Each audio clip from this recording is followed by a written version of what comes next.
Well, it's day 8, and I, for about 36 hours, I've been feeling really off. Um, so we'll see how this conversation goes. I'm not as emotional as I was yesterday, but I'm definitely still processing. And I nearly didn't make a video again today, but I figured that actually this isn't about me figuring out all the answers.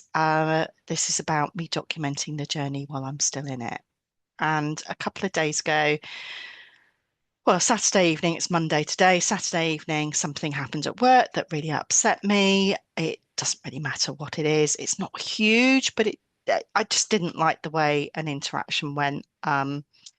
Anyway, two lovely things happened, or three things that I'm actually really proud of. Uh, Friday night, uh, a lady who I'm getting to know as a friend actually checked in with me to see whether I was okay, because I was upset about what happened on Friday evening. So she just quietly asked, "Are you okay?" And so I did a shift yesterday lunchtime and I did a shift yesterday evening. And between the shifts, I went for a swim in the sea.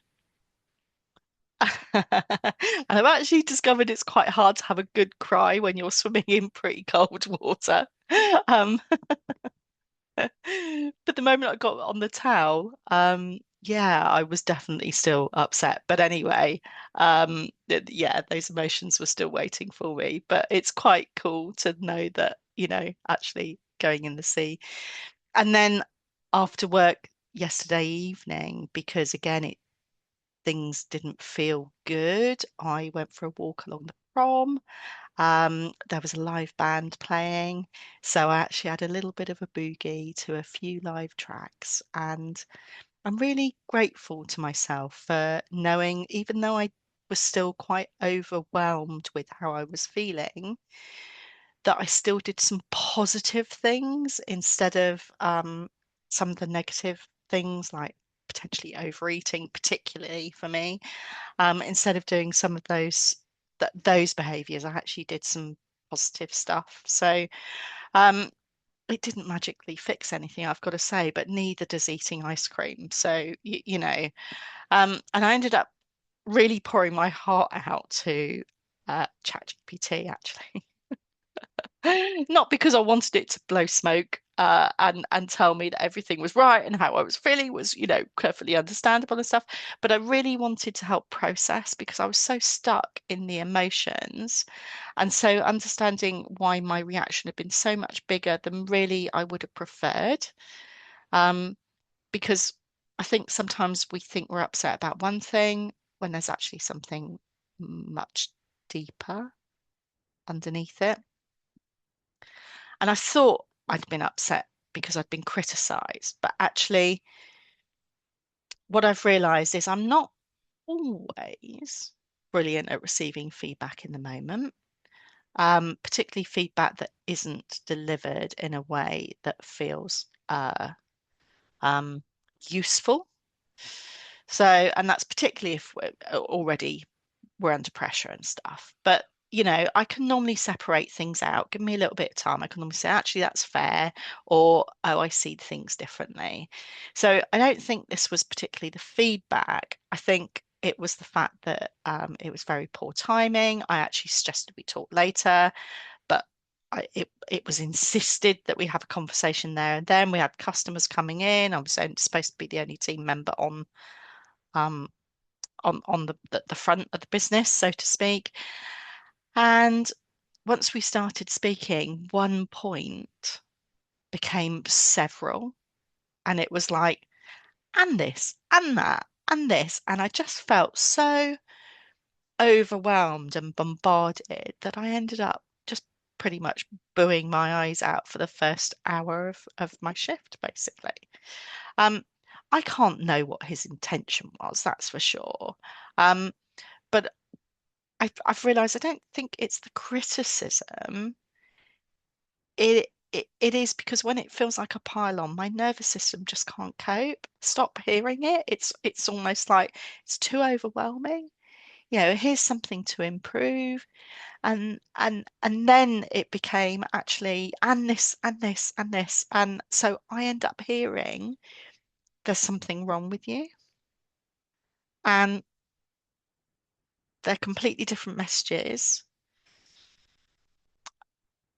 Uh, And that's how I was feeling. So it's hard to know whether his wording was, no, I know his wording. I'm being too kind. The wording was not great.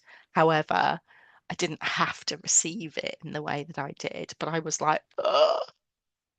And I think it's partly because of what I do as well. I'm helping businesses improve their sales. And whenever something isn't working, I don't say, oh, well, that person's rubbish or, they don't know what they're doing. I ask questions, what's changed, what's happening, what's driving that behavior.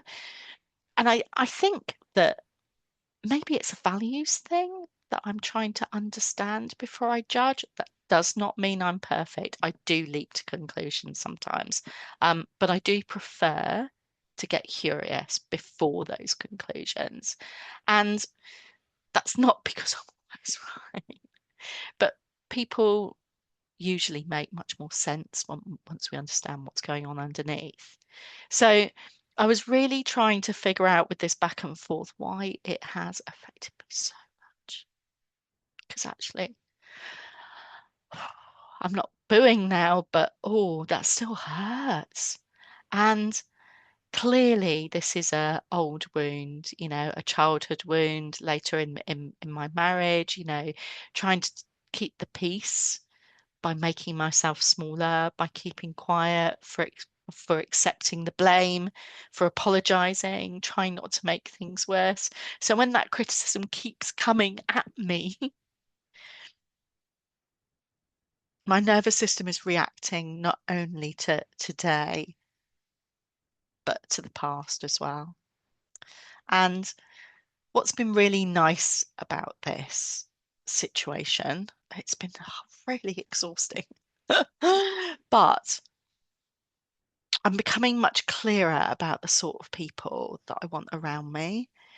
And I would hate that to be with people who never disagree with me. Of course, in fact, I quite like a decent debate, and it would be impossible anyway. And I can't stop being with people who are going to tell me I'm wrong from time to time. And I actually need those people anyway. We all do. But I do want people who try and understand before they decide who I am. And that's because that's who I want to be too. And so one thing that came up on the chit chat was I am free to decide how close people get, how much their communication shapes my view of myself, and that I want to learn to respond in a way that serves the person that I am trying to become. Oh, and I wish I could get that right all the time. Clearly, I can't. This weekend has proved that. But oh, but maybe that's part of what these next 2 years and 3 months are about, actually.